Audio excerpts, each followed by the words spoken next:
Sometimes people say to me, when you have an objection, how do you leave gracefully? Well, first and foremost, you have to question the objection. And what I mean by that is a lot of times people say that, the toughest objection, of course, everybody thinks is, I want to think about it. And I've already told you how to get around that. You deal with that at the beginning of the presentation. You say, there's three things that are going to happen today. You're going to say yes.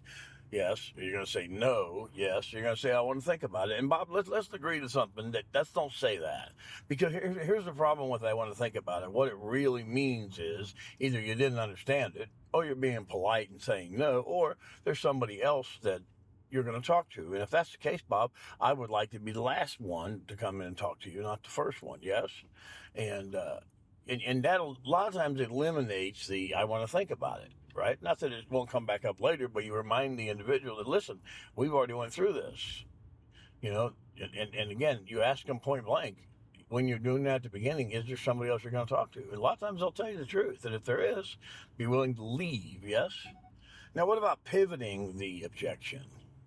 I've done that on several occasions, but a lot of agents don't understand what that means. Well, if you're going to pivot into a different sales genre, a lot of times it's just by asking the right question and when, right? If you're selling Medicare and you want to figure out how to get them into something else or talk about something else, you have to ask a question.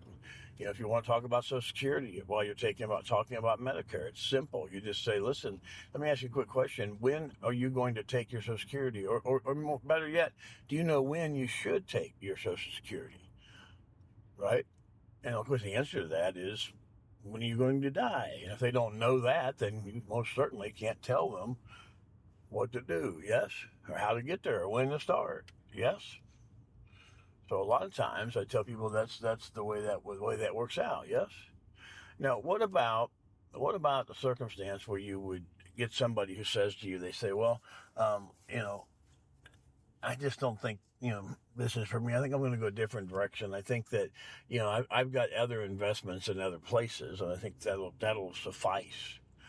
The easiest way to get into that and make that stick and do a little bit more about it is to say, well, let's talk about that for a minute.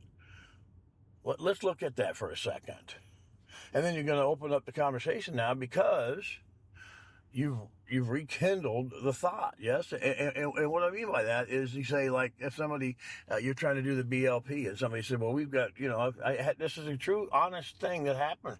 A guy said, well, I've got gold buried in my yard and my son knows where that is.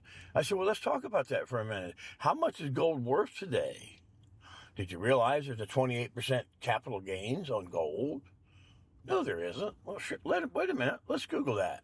And I'll Google it right in front of him, and most certainly is a 28% capital gains. I said, why would your son dig up the yard and sell the gold and and it's going to cost him 30% to use it when a BLP don't cost him nothing?